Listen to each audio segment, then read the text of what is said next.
बिस्मिल्लाहिर्रहमानिर्रहीम। फ्रेंड्स अस्सलाम वालेकुम। You are watching master ji network और आज हम इकोलॉजी का नेक्स्ट लेक्चर स्टार्ट करने जा रहे हैं जिसमें हम लोग पढ़ेंगे ecosystem and it's components. Ecosystem क्या होता है और उसके कंपोनेंट्स कौन कौन से होते हैं।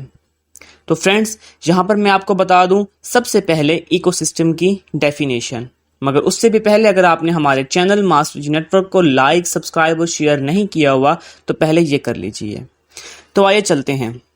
The term eco refers to a part of the world and system refers to the coordinating units. Eco जो वर्ड है इसका मतलब होता है पार्ट ऑफ वर्ल्ड, जबकि सिस्टम जो वर्ड है इसका मतलब होता है कोऑर्डिनेटिंग यूनिट्स। जब इन दोनों को हम कंबाइन करके पढ़ते हैं, the living organisms of a habitat and their surrounding environment function together as a single unit. This ecological unit is called as ecosystem. Means eco का मतलब होता है दुनिया का एक पार्ट, एक हिस्सा हमारी ज़मीन का, जबकि सिस्टम का मतलब होता है कि उसके कोऑर्डिनेटिंग यूनिट्स वगैरह। जब हम किसी भी लिविंग ऑर्गेनिज्म को स्टडी करते हैं, वो जिस जगह पर रह रहा होता है, जिस हैबिटेट में वो रह रहा होता है और उसके सराउंडिंग में कौन सी इन्वायरमेंट है, जब इन दोनों चीज़ों का इंटरेक्शन हम स्टडी करते हैं एक साथ, लिविंग ऑर्गेनिजम्स और उसका हैबिटेट जो उसके आसपास की इन्वायरमेंट है, तो इसको हम कहते हैं ecosystem. An ecosystem is a naturally occurring assemblage of life and environment। आम अल्फाज में बात की जाए तो इकोसिस्टम जो होता है वो एक नेचुरली अकरिंग असेंबलेज होती है, ग्रो होता है, ग्रुप होता है, मिक्सचर होता है लाइफ का और इन्वायरमेंट का, कि कौन सा ऑर्गेनिज्म किस इन्वायरमेंट में सर्वाइव कर रहा है और किस तरीके से सर्वाइव कर रहा है। फिर हम देखे हैं कि इकोसिस्टम जो होता है इसके डिफरेंट कंपोनेंट्स होते हैं जिसके ऊपर ये डिपेंडेंट होता है। दो बेसिक कंपोनेंट्स आप लोगों ने यहाँ पर याद रखने हैं, बायोटिक कंपोनेंट्स और एबायोटिक कंपोनेंट्स। हम पहले डिस्कस करेंगे बायोटिक कंपोनेंट्स को। वर्ड बायोटिक नाम से जाहिर है कि लिविंग कंपोनेंट्स जितने भी इकोसिस्टम में मौजूद होंगे, मतलब के ऑर्गेनिजम्स और इन्वायरमेंट के मजमूए को इकोसिस्टम कहते हैं। इस पूरे इकोसिस्टम के अंदर डिफरेंट स्पीशीज रह रही होंगी, डिफरेंट पॉपुलेशंस रह रही होंगी, डिफरेंट कम्युनिटीज रह रही होंगी। तो जितने भी लिविंग ऑर्गेनिजम्स इकोसिस्टम में एट अ टाइम मौजूद होंगे वो सारे के सारे बायोटिक कंपोनेंट्स होंगे, जबकि जितने भी नॉन लिविंग कंपोनेंट्स इकोसिस्टम में मौजूद होंगे, for example water, rock, soil, sand, atmosphere and so on, ये सारे के सारे एबायोटिक कंपोनेंट्स हैं। तो हम देखते हैं पहले बायोटिक कंपोनेंट्स को। इसमें तमाम लिविंग ऑर्गेनिजम्स आ जाते हैं, उनकी तमाम प्रोडक्ट्स आ जाती हैं।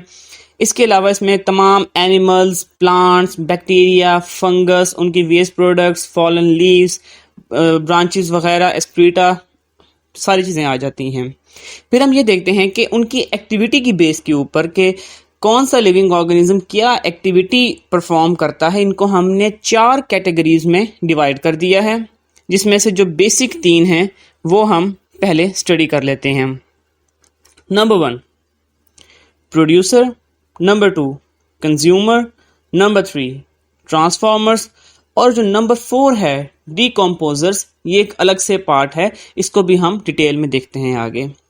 तो फ्रेंड्स सबसे पहले हम देखते हैं कि what are producers. Next slide पर आ जाएं आप लोग। प्रोड्यूसर्स और autotrophs make their own food. जैसे कि प्लांट्स, आपको पता है जो प्लांट्स होते हैं वो प्रोड्यूसर्स हैं, वो ऑटोट्रॉफ्स हैं। कैसे ऑटोट्रॉफ्स हैं? ये इकोसिस्टम में रहने वाले वो लिविंग ऑर्गेनिजम्स हैं जो अपनी फूड खुद प्रोड्यूस करते हैं। सन से ये सनलाइट लेंगे, एटमॉस्फेयर से ये CO2 लेंगे, रूट्स के ज़रिए ये वाटर लेंगे, उसके बाद क्लोरोफिल इनके अपने अंदर मौजूद होगा और ये अंदर फोटोसिंथेसिस के प्रोसेस के थ्रू क्या कर लेंगे, अपनी फूड खुद प्रिपेयर कर लेंगे।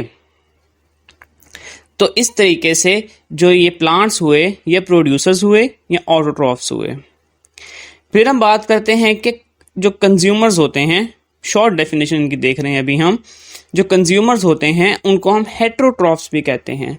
कंज्यूमर्स वो लिविंग ऑर्गेनिजम्स होते हैं जो अपनी डेली नीड पूरी करने के लिए प्रोड्यूसर्स को खा जाते हैं, प्रोड्यूसर्स को कंज्यूम कर लेते हैं। फॉर एग्जांपल हम बात करते हैं काऊ की, तो जब एक गाय होती है काऊ, वो अपनी नरिशमेंट के लिए प्लांट्स को खा लेती है। तो इट मीन्स के जो हमारे पास काऊ है वो कंज्यूमर है और प्लांट्स हमारे पास प्रोड्यूसर हैं। अब यहाँ पर बात ये आती है कि जो हमारे पास कंज्यूमर्स होते हैं उनकी आगे मज़ीद टाइप्स होती हैं। वो कैसे? वो ऐसे, आसान अल्फाज में समझिएगा।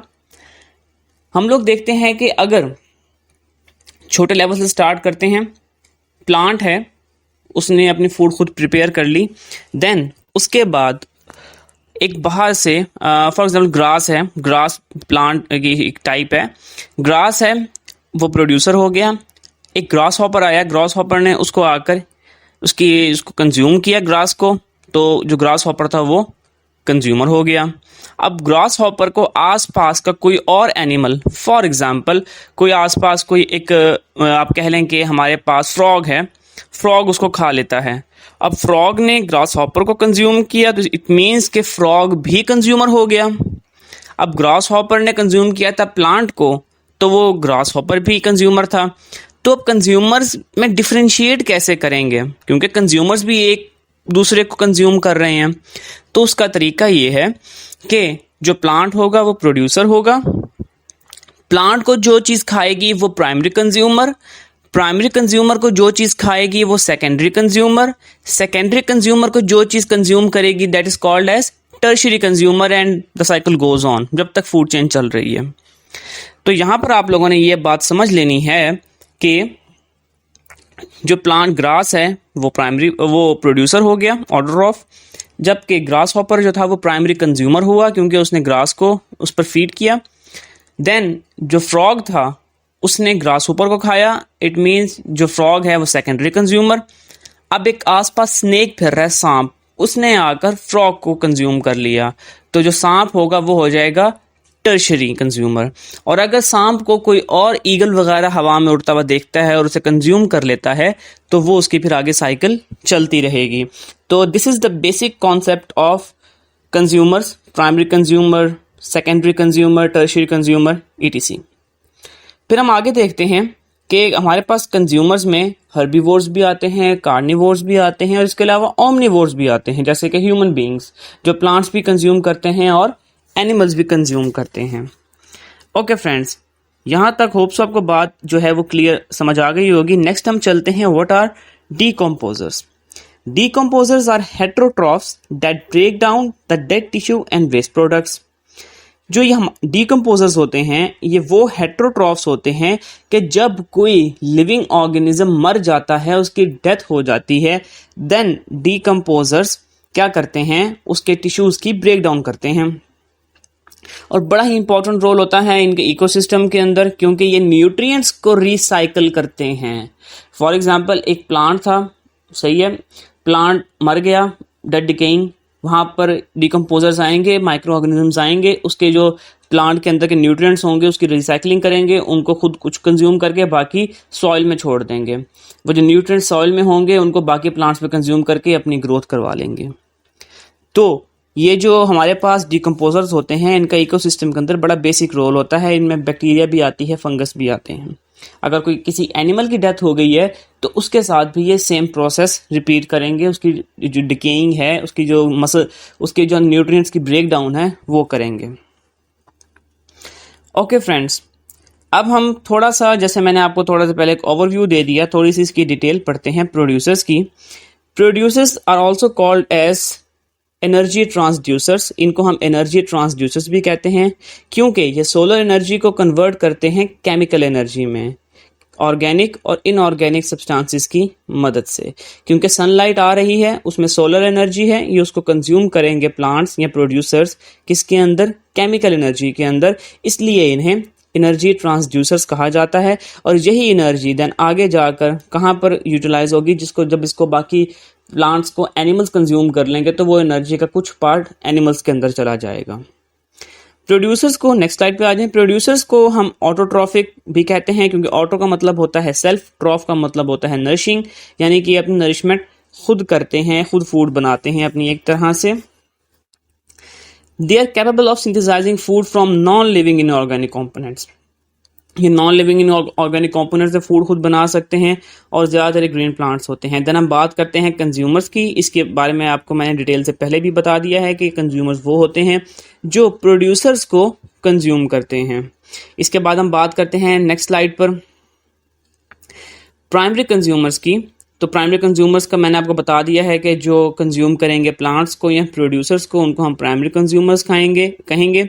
और इसमें ग्रास हॉपर आता है, रैबिट, गोट, शीप, ये सारे के सारे जो हैं प्राइमरी कंज्यूमर्स हैं। देन हम आगे चलते हैं और देखते हैं कि सेकेंडरी कंज्यूमर्स की जो बात होती है तो ये कंज्यूम करते हैं प्राइमरी कंज्यूमर्स को। और इसमें ज़्यादातर जो एनिमल्स या बर्ड्स होते हैं वो फ्लैश ईटर्स होते हैं, गोश्त खाने वाले होते हैं, क्योंकि उन्होंने प्राइमरी कंज्यूमर को कंज्यूम करना होता है। तो इसमें एग्जांपल्स हैं hawks, tiger, lion, leopards etcetera. फिर हम बात करते हैं सेकेंडरी कंज्यूमर्स में हमारे पास ओमनीवोर्स भी आ सकते हैं जो कि वेजिटेबल्स भी खाते हैं और फ्लैश भी खाते हैं, जैसे कि cockroaches, fox, humans, PTC. Then हम देखते हैं नेक्स्ट स्लाइड के ऊपर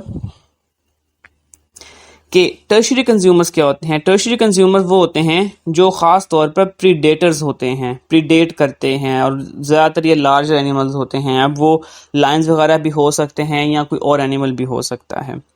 इसके बाद एक टर्म इन्होंने यहाँ पर लिखी है transformers. Transformers are certain types of bacteria. ये खास किस्म के बैक्टीरिया होते हैं जो कि मटेरियल्स जो एक्सक्रीट आउट हुए होते हैं लिविंग ऑर्गेनिज्म से, किसी का वेस्ट मटेरियल पड़ा है या इवन जो डेड प्लांट्स या डेड एनिमल्स पड़े होते हैं, ये उनके ऊपर जाकर भी क्या करते हैं, उन अटैक करते हैं और उनको ट्रांसफॉर्म करते हैं। और ये ऑर्गेनिक और इनऑर्गेनिक जो मटेरियल होता है, सब्सटेंसेस होते हैं, उनको ट्रांसफॉर्म कर देते हैं और इस तरह से ट्रांसफॉर्म करते हैं कि जो न्यूट्रिएंट्स होते हैं वो अवेलेबल हो जाते हैं आसपास के प्लांट्स को। देन वहाँ पर प्लांट्स अपनी ग्रोथ इजीली कर सकते हैं। फिर हम देखते हैं डीकम्पोजर्स, और डीकम्पोजर्स का जो काम है वो भी काफ़ी सिमिलर है ट्रांसफॉर्मर्स के। और ये जो होते हैं, इनको डीकम्पोजर्स को हम माइक्रो कंज्यूमर्स भी कह सकते हैं, क्योंकि होते ये भी कंज्यूमर्स हैं जो कि डेड प्लांट या डेड एनिमल के ऊपर आकर अटैक करते हैं, लेकिन माइक्रो ऑर्गेनिजम्स होते हैं, इसलिए इनको हम माइक्रो कंज्यूमर्स कहते हैं। और ये ज़्यादातर बैक्टीरिया और फंगस, ये दो बेसिक नाम आप लोगों ने याद रखने हैं। ये क्या करते हैं कि कॉम्प्लेक्स ऑर्गेनिक मैटर होता है जो प्लांट और एनिमल बॉडीज़ होती हैं जो मर जाते हैं, उसके बाद उन कॉम्प्लेक्स जो कार्बोहाइड्रेट्स होते हैं, लिपिड्स होते हैं, उनकी ब्रेक डाउन करके सिंपलर न्यूट्रिएंट्स में कन्वर्ट करते हैं और सिंपलर न्यूट्रिएंट्स फिर सॉइल में चली जाती हैं और सॉइल से फिर वो बाकी जो प्लांट्स होते हैं उसको टेक ओवर कर लेते हैं। फिर हम बात करते हैं जैसे कि सब कुछ इन्वर्टिब्रेट्स होते हैं, जैसे कि प्रोटोजोआ, अर्थ फॉर्म्स, वो डेड ऑर्गेनिक मैटर को यूज करते हैं अपनी फूड के तौर पर, तो इनको हम सेकेंडरी डीकम्पोजर्स भी कहते हैं। पॉइंट नोट कीजिएगा। कुछ इन्वर्टिब्रेट एनिमल्स लाइक प्रोटोजोआ और अर्थ फॉर्म्स क्या करते हैं, वो डेड ऑर्गेनिक मैटर जो पड़ा होता है, जिसको बाकी चीज़ों ने वो डिकम्पोज वगैरह काम, ये उन पर फीड करते हैं, उनको एज अ फूड कंज्यूम करते हैं, तो इनको हम सेकेंडरी डीकम्पोजर्स भी कह सकते हैं। पॉइंट इंपॉर्टेंट है। देन हम नेक्स्ट चलते हैं और आगे देखते हैं कि हमारे पास एबायोटिक फैक्टर्स कौन से होते हैं। मैंने पहले बताया था कि all the non living components present in an ecosystem are called as abiotic components. अब इनकी बात की जाए तो बेसिकली तीन इनके जो हैं वो एबायोटिक कंपोनेंट्स होते हैं। तीन इनकी कैटेगरीज बनती हैं। Number 1 climatic and physical factors, ठीक है, मतलब वो फैक्टर्स जो क्लाइमेटिकल या फिजिकल हैं, for example air, water, soil, sunlight, rainfall, temperature, humidity, soil texture, geomorphic conditions. यानी कि हमारे आसपास हमारे इकोसिस्टम के अंदर जितने भी नॉन लिविंग एबायोटिक कंपोनेंट्स पड़े हैं, उनमें से कुछ कंपोनेंट्स, जो पहली कैटेगरी है वो है क्लाइमेट से रिलेटेड या फिर फिजिकल फैक्टर से रिलेटेड। तो उसमें आते हैं हमारे पास एयर, हवा, पानी, मिट्टी, सूरज की रोशनी, बारिश और दर्जा हरारत and so on. Second category आती है इनऑर्गेनिक सब्सटेंसेस की। इनऑर्गेनिक सब्सटेंसेस में हमारे पास इकोसिस्टम में वो नॉन लिविंग मटेरियल्स या एलिमेंट्स आते हैं जो कि इनऑर्गेनिक इन नेचर होते हैं। For example carbon, nitrogen, sulphur, phosphorus, carbon dioxide, water etcetera, ये सारी चीज़ें इसी में आती हैं। और ये सारी चीज़ें एक साइकिल के थ्रू जो है वो क्या कहते हैं इसको, हम ये मूव ऑन भी करती हैं एक साइक्लिक फॉर्म के अंदर। आपने पढ़ा होगा कार्बन साइकिल होती है, फास्फोरस साइकिल होती है। कभी जो कार्बन है वो किसी प्लांट में जाता है, देन प्लांट पे जो होता है उसके बाद उसको एनिमल कंज्यूम कर लेता है, वो एनिमल में चला जाता है, फिर एनिमल की डिकेइंग हो जाती है, फिर वहाँ पर डिकम्पोजर अटैक करते हैं, कार्बन निकल के मिट्टी में चला जाता है। तो ये साइकिल में भी मूव ऑन करते हैं इनऑर्गेनिक सब्सटेंसेस। इसी तरीके से हम देखते हैं ऑर्गेनिक कंपोनेंट्स, और हमारे जो आसपास ऑर्गेनिक कंपोनेंट्स मौजूद हैं इकोसिस्टम में, उनमें हम देखते हैं कि जितने भी ऑर्गेनिजम्स बने हुए हैं उनमें प्रोटीन्स होती हैं, कार्बोहाइड्रेट्स होती हैं, लिपिड्स होती हैं, ह्यूमिक सब्सटेंसेस होती हैं, एक्सेट्रा। तो ये सारी चीज़ें ऑर्गेनिक कंपाउंड्स में आती हैं। तो फ्रेंड्स, ये था हमारा आज का लेक्चर। होप सो आप लोगों को समझ आया होगा और पसंद भी आया होगा। नेक्स्ट लेक्चर में मिलेंगे नए टॉपिक के साथ, तब तक के लिए अल्लाह हाफिज़।